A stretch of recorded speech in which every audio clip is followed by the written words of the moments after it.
So to determine an equilibrium constant, we need to measure the concentration of each species in the system, measure the concentrations at equilibrium. Sometimes this is not always possible to directly measure each and every single species in the solution.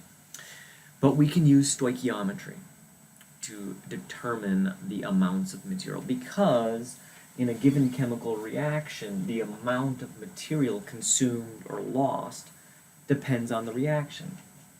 So for this carbonyl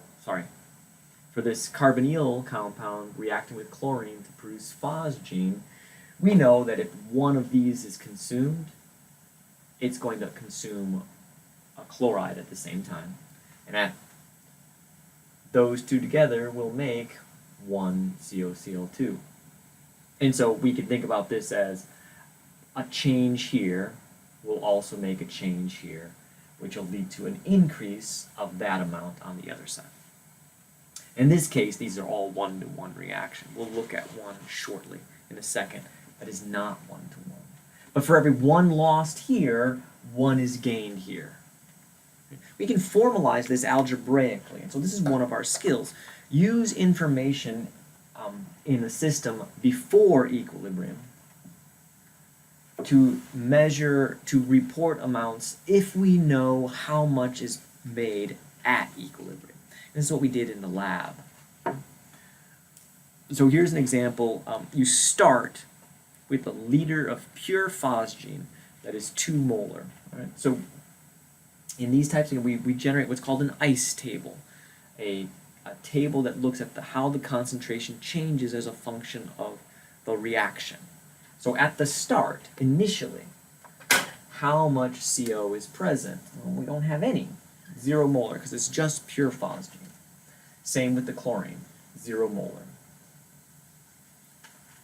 At the start, this is 2.0 times 10 to the minus 2 molar.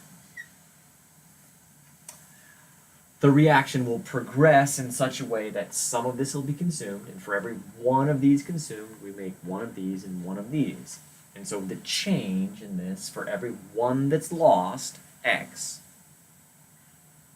lose 1, and we'll gain another, plus x, and we'll gain 1 here.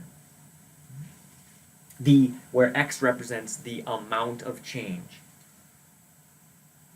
And so at equilibrium, this will be 0 molar plus x, 0 molar plus x, and this will be equal to 2.00 times 10 to the minus 2 molar minus x. So all we have to do is solve for x. Well, this is a little messy here, so we'll just call this x. 0 plus x is x. But they tell us that at equilibrium they find the CO amount.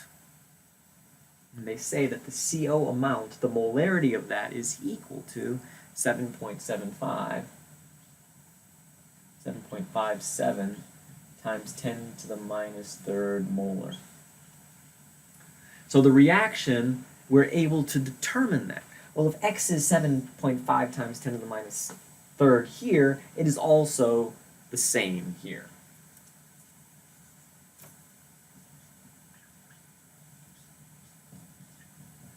And 2 minus x here.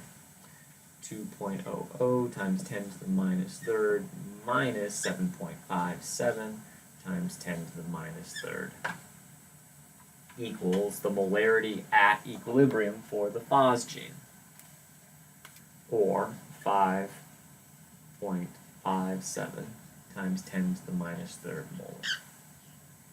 So now we know the concentration of the CO, we know the concentration of the Cl2, and we know the concentration of COCl2. And we can plug those into our equilibrium expression.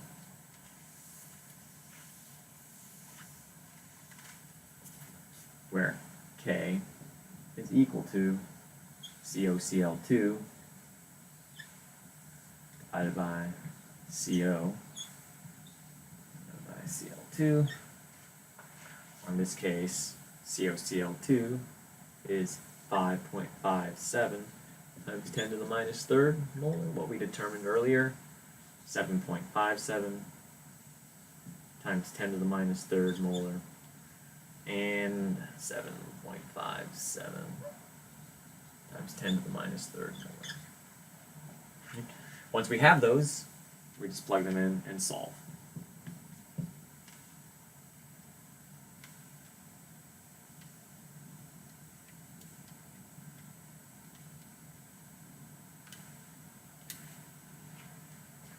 $97 as a value.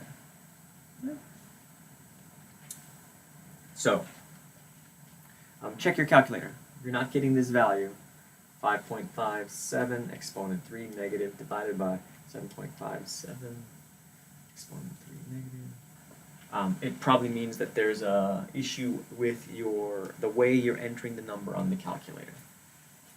A nice table is just a formalism, just a way of guiding you in your building of your case for what the equilibrium constant is.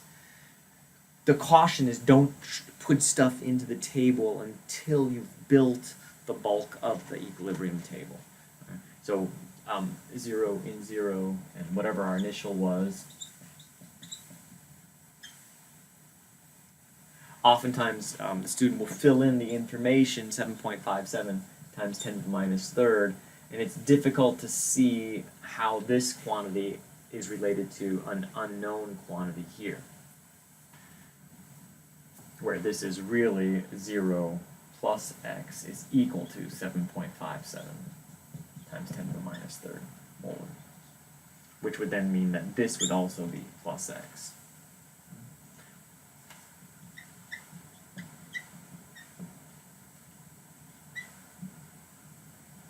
So once we have that solved, so given information about the starting condition and at least one of the things that has formed at equilibrium, we can back calculate all of the species concentrations.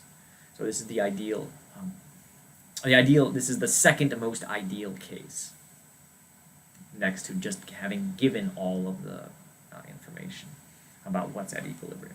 This is very much like what we did in lab. We determined indirectly the concentration of one of the species and then used subtraction to figure it out.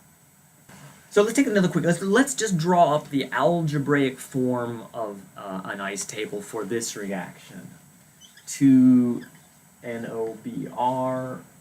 going to 2NO plus Br.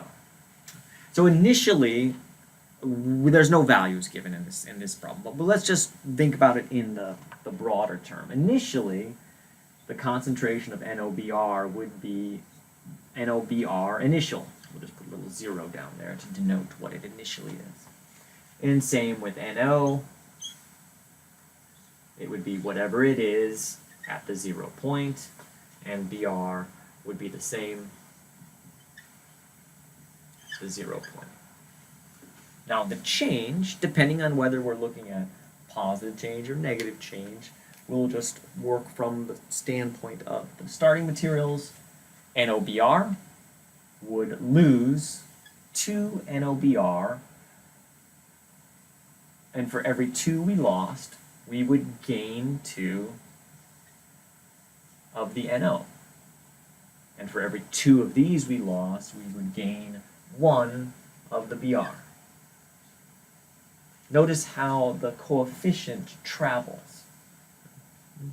So this is helpful for our checking our answer. For every 2 of these we lose, we generate 1 of these. For every 2 moles of NOBr, we generate 2 moles of NO. For every 2 moles of NOBr, we generate 1 mole of Br2. So, in terms of moles, the moles changed. Now, the equilibrium value would be whatever the initial is, NOBr, minus 2x. So that concentration, whatever it is, minus 2x, this would be NO naught plus 2x. And the algebraic form for this one would be R2 naught plus x. So you should be able to then convert this into an equilibrium constant at equilibrium, K, will equal products over reactants, the NO at equilibrium squared times the BR at equilibrium, all divided by the NOBR squared at equilibrium, which would be these values.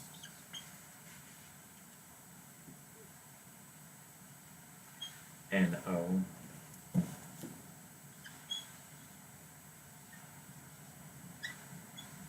plus 2x all squared, Br2 plus x all divided by Br at the initial point minus 2x, all of that squared. So this is an algebraic way of expressing the concentrations at equilibrium. Given initial points, we can easily solve for any one of these.